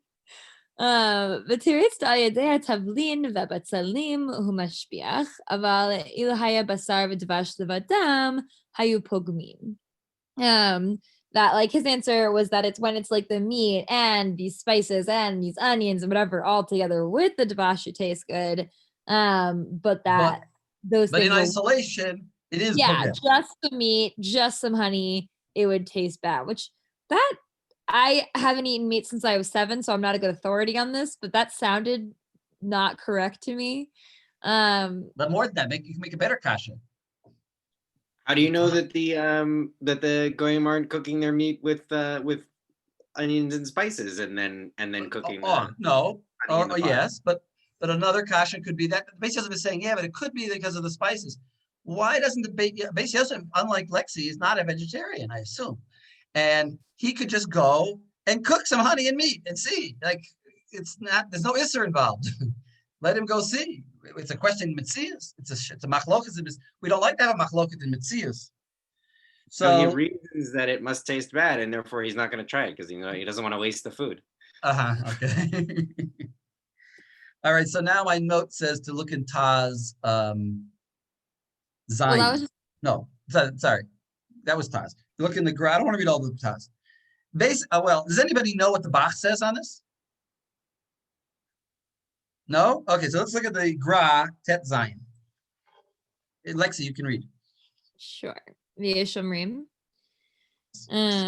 כמו שבית יוסף שערי העולם מבשלים בשר בדבש ומשביח, אבל רש"י ותוספות שם כבר מתחיל אי פירשו דסתם כי להם אינן בני יומן, ומכל מקום כתבו תוספות שם דבש פוגם, אבל בשמן כתב שמשביח. So there's actually this dispute about like some people think maybe with honey it would be like pagum, but actually with oil it would make it taste better. All right, now skip. I want you to skip actually. Skip to where from where he says ayin shach and there's a period and then the kushiyat. The last line of the gra. Sorry, just trying to find it. The kushiyat Beit Yosef, yeah. Yeah, exactly. Kushiyat Beit Yosef habach sheikar tashil me basar humashbiach mash enken shemnonit mam shepogem.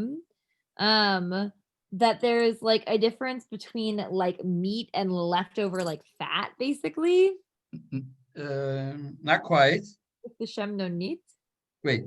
Let's see if I can translate that like it. when the ikar of the dish there you go. like basar mamash, it's like mashbiach, but when it's like little like leftover like shemnonit, like bits of fat, that's how I In other words, it's a question of it's here to Asher. I'll talk directly to you. When you're making meat, it's very nice to add honey to it. But when you're making honey, it's not very nice to add meat to it. You don't make honey and put in a little bit of meat to make it better. Okay, I'll accept that, but I've never thought to make honey, so I wouldn't really know. Hey, you don't like go to the Right. supermarket and have like vanilla flavored Right. honey and meat flavored honey. Nobody buys meat flavored honey, but you do have meat that's flavored with honey. So the box has a very obvious and simple answer, which is that the time that it's pogem is when the honey is the ikar, which is our case. And the only time it's not our case is we're making a big vat of honey and we have a little bit of meat in it. It's pogem. But when you're making your brisket and you want to put a little honey in it, so it's good. So it's this question of ratio of which one is the bigger and which one's small. So I just wanted the bach just so we didn't have to turn I just wanted the gra so that we didn't have to turn over to the bach. But basically, you could have read it in the bach. I just like the bach's answer. Just very simple and straightforward answer. All right, let's go on. That was so look at maybe who was reading actually? I think Asher, you're reading. Maybe you want to read the Ramana. ויש אומרים שבשר אינו פוגם דבש עצמו, רק משקה הנעשה מדבש. So there are people who say that the meat doesn't hurt the flavor of the dvash, only the liquid that you get from the dvash, or the drink that you get from the dvash. Right. So he would be actually saying that.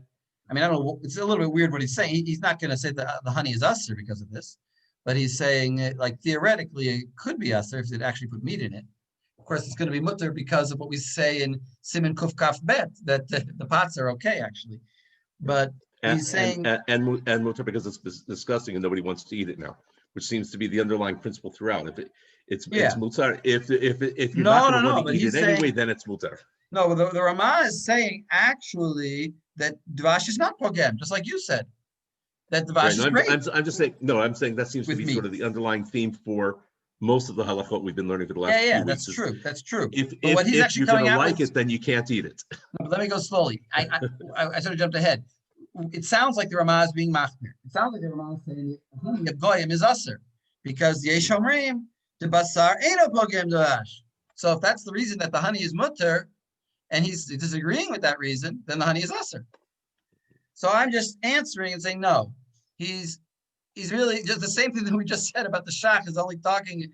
Obviously, there are other reasons to matter the honey, so he will allow the honey anyway. But he's just pointing out that maybe. So he's saying the yesh omrim, and he's apparently quoting the Maharal. U'b'makom she'en hefsed gadol yesh lahachmir. But if there's no great loss, then you should be more stringent.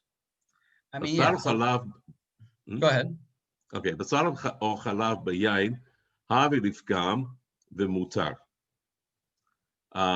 If milk or meat falls into wine. By the way, there's a machloket. There's a machloket on how to read that word. One of the Mefarshim writes chalev and one writes chalav. So either way. Okay. Either way, I guess the principle doesn't really change here. if either Meat or chalev or milk milk. or chalev falls into wine and it's going to just destroy the wine, basically, then you're allowed to drink that nasty Right. wine. Okay, hey. Yavni, read hey. כל קדרה שאינה בת יומא, חשיבה טעמה לפגם ואינה אוסרת. ונקראת בת יומא כל זמן שלא שהתה מעת לעת, אחר שנתבשל בה האיסור. So any part that, should I translate or should I just keep going? You can go on. But, yeah, go on. וכיוון שעבר עליה מעת לעת, אחר שנתבשל בה האיסור, אינה נקראת בת יומא, ואם בישל בה כשאינה בת יומא, התבשיל מותר, דהווה נותן טעם לפגם. Translate or keep going? Now you got to explain. Okay, so pot that is not bat yoma is considered noten tam lifgam and doesn't make the food that is cooked in it asur, and it's considered bat yoma as long as it's within from this time to the same time the next day after the asur was cooked in it. And once that time has passed, the 24 hours has passed, once the 24 hours from the thing that the isur being cooked in has passed, it is not considered bat yoma, and if something is cooked in it after that point, then the tavshil, then the dish is permitted. Right, and now continue. Because it's noten tam lifgam. V'hu. והוא שתהיה מודחת שלא יהיה שומן על פניה, שאם לא הדיחה אוסר, והרי היא כחתיכת איסור שלא נפגמה. And that's only in the condition that it's been like cleaned off and you don't have like some like glob of fat on its face, because if you didn't wipe it off, then it does make the thing forbidden, and it's like a chunk Right. of isur. So, right, as the Taz says in Chet, he says that if it's be'ain, if it's actually there, then it's not pagum. Meat doesn't necessarily become pagum. It's only absorbed flavor in the pot that becomes pagum. Meat doesn't necessarily go bad in 24 hours, but right. Okay. But then look what he writes. No, but actually we have to read this Taz. Let me read the Taz. He says, Demahu ba'ain, Demashu ba'ain, eino nifgam, afilu nish taha kama yamim. What's ba'ain doesn't become butter. It doesn't become pagum, even if it waits several days. V'zeu dat ha-rashba, batur, siman kuf kaf bet. That's what we say. V'hayesh matirin hu aran. But wait a second, there's yesh matiri. This should blow you away now. I mean, if you lived your whole life knowing this halacha, now look at this. Haran, the sphirale, da'afilu masha ba'ain al hakli nifgam. He holds no, even the shamnunit, even if the pot is dirty, you let it sit. I mean, dirty, obviously full of cholent, that's different. But if you dumped out the cholent and there's some film on the edges of the pot, that's also nifgam. So don't get too excited. It's very important. You're saying film, and Yavni was saying a glob. It's not a glob. I think, Yavni, it's a film. Okay. It's a film. It's a film. Dafilu masha ba'ain al hakli. It's a film. But don't get too excited. Va'ana kaimelan kisfar rishona became belavush. So we're not. That's why you never heard of this halacha, because we don't hold like this halacha. But you could know that there is this halacha that actually the film can also be nifgam.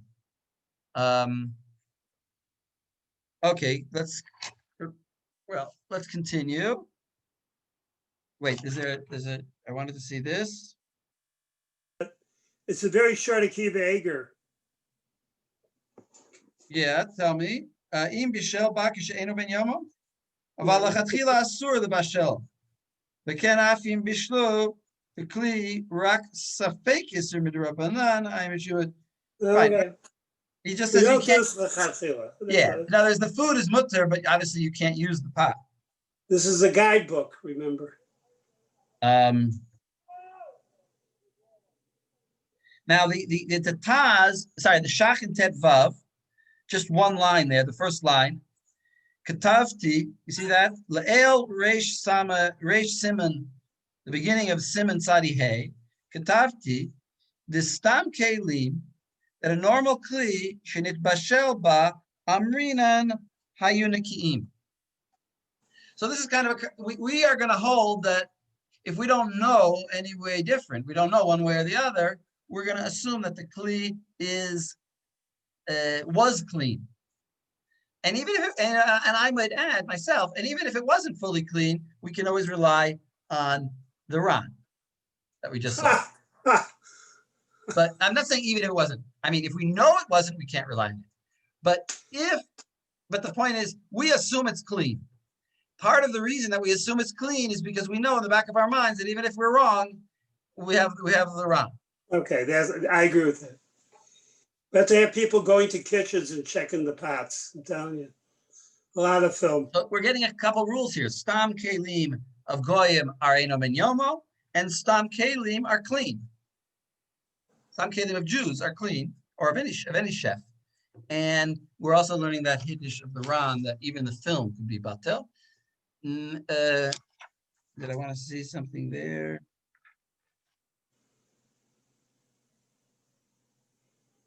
If you look in Gra 20, he says Yesh Matirin, and he says pretty much the same as what we saw in the Taz in the Gra 20, Kaf. The Sirle the Gama Ticha, here he uses the word Ticha though, it's not lumps. It's Ticha literally means the film. As we were talking, right? Aticha shal al panav nifgam achar me'et le'et. Achar me'et le'et. The Siman Kav Stam Kisvara Rishona V'ken. Okay. Just for that word that we see there, ticha. Now let's finish Sif Hey. Do we finish it? Yesh Matir. The Ramah says V'im Yesh Shishim. Oh, the Ramah says.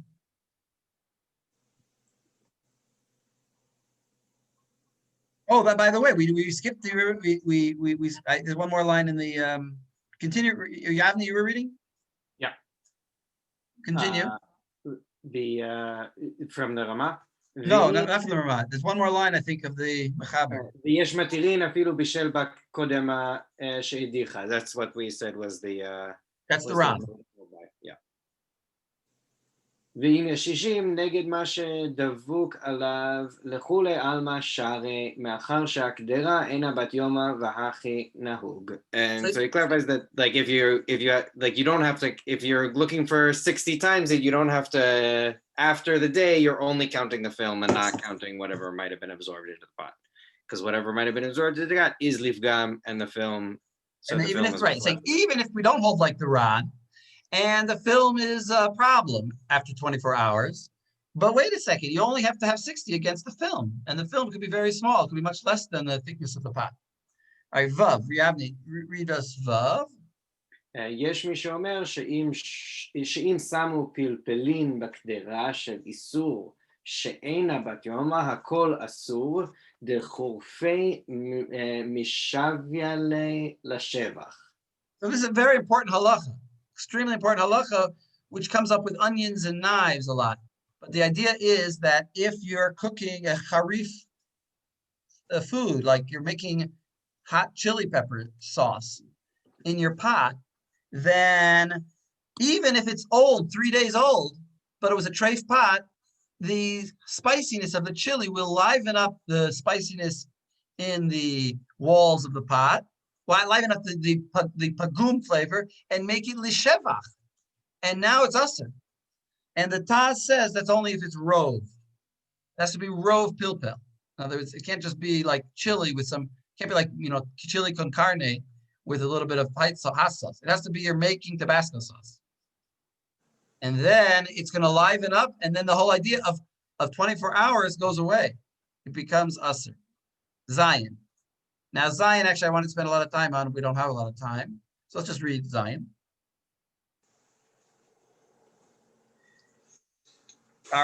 You go ahead, Yavni, you read Zion.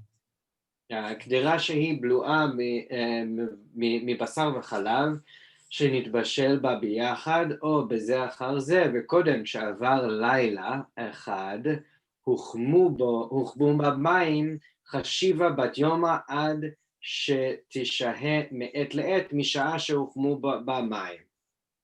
So if you made milk and meat together in a pot, and then after that you heated up water in the pot, and you heated up the water before nightfall, after the milk and meat, then you have to wait 24 hours from the water and not from the milk and meat. Why is that?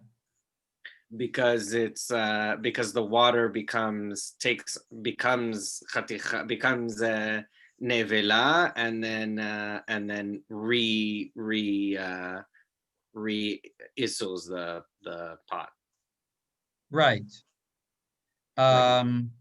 In other words, the Mechaber holds Hanan only where? By milk and meat. Right. Now, the normal understanding of that is that what he means is that when milk hits meat, it becomes Hanan. But but this is not that case. This is a case where you have a pot that was cooked with milk and meat yesterday,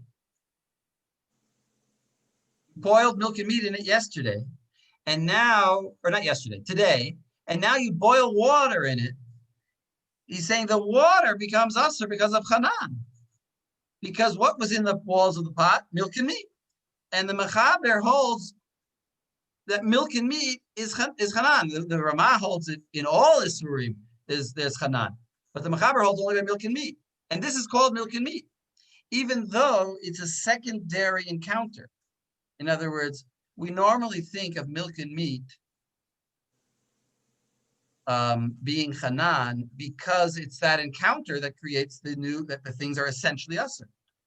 But here he's sort of adding a din d'Rabbanan that once it's milk and meat, it becomes like it can create more and more and more chatichot nevelot, which is not obvious. In fact, everybody jumps on him for saying this. I think in the end we have to say that it's a din d'Rabbanan. That me'ikar adin, in other words, really it should be that Hanan is only by milk and meat at that first initial encounter, not when you put water in a pot that had previously had milk and meat in it. Now the Ramah is going to say, well, by the way, we hold this for everything, not just milk and meat, because this was talking about milk and meat. And also, look what Ramah writes. Aval im avra laila mutter. What do you mean laila? You should say 24 hours. So what the answer is, I have, I'm in negative time. Well, I'm not yet in negative time. But the answer is that this is like, there's other reasons to be lenient here. So therefore, he's going by the lenient opinion of Rashi, who holds that 24 hours is not the rule, but the rule is linat laila. So even though we paskin that you need 24 Which hours. Which is a better opinion. We'll see it later. Yes, linat laila, Rav Landers likes that idea. Linat laila, the next day. Don't have to count, don't have to have a stopwatch. But that is not how we paskin, except here. Here, he is allowing you to be lenient and allow linat laila.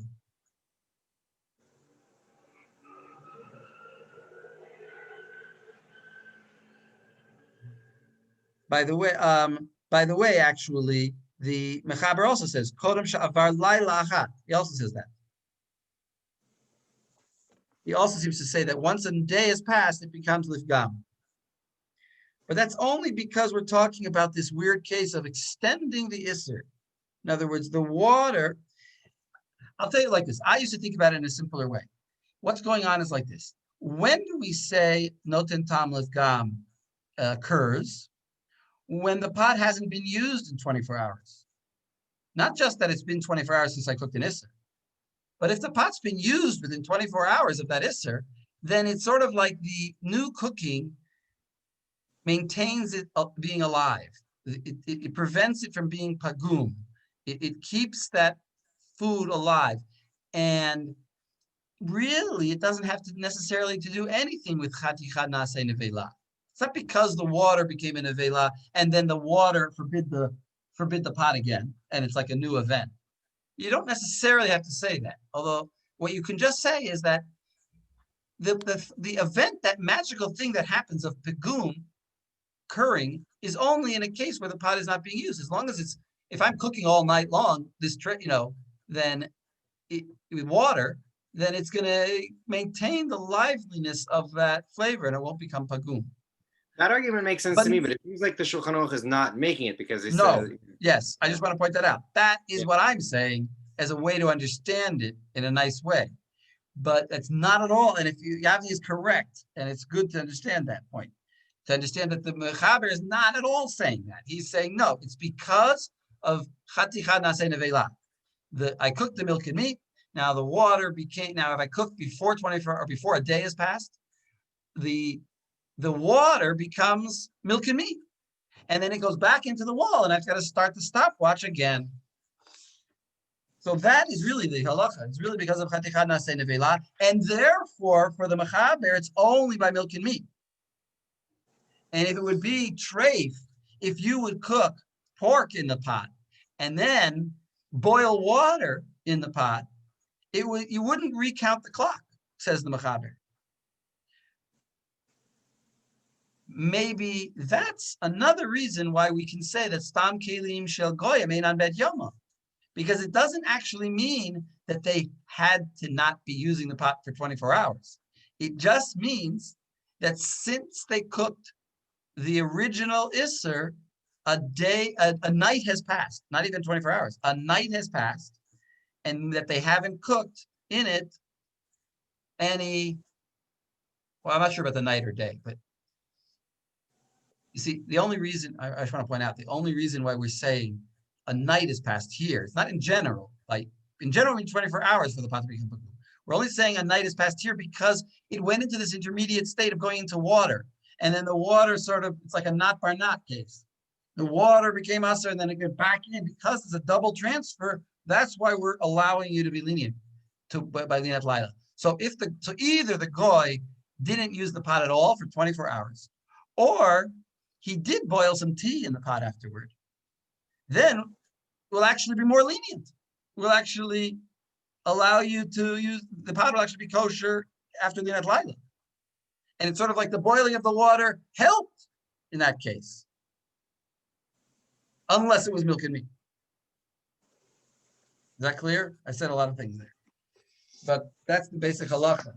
So I'm just saying, I'm sort of tying this into the idea of Stam Kelim or Einan Ben Yomo, because we see a couple of different ways in which these pots can be Einan Ben Yomo. Can either be that he didn't use it at all, or even if he did use it with something neutral, then it could be mutter again.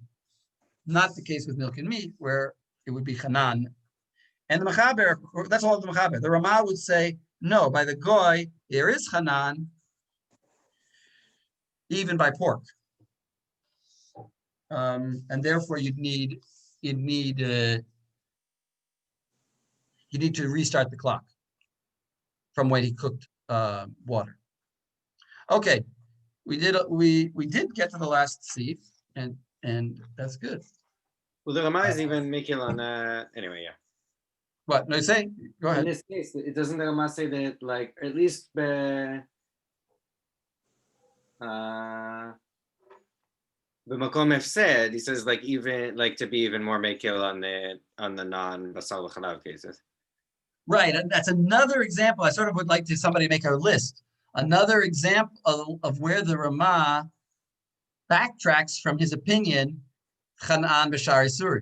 We've seen this. I keep emphasizing this. There's many places where he says, well, here I'm not going to apply it, because he knows that it's his opinion. He can, the mouth that forbid can be the mouth that permits.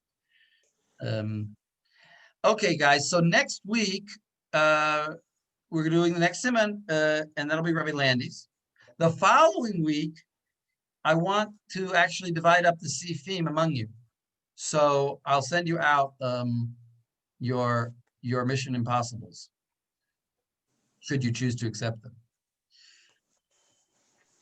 Can I ask a question going back to the film on the pot? Yes, Why- Tikva.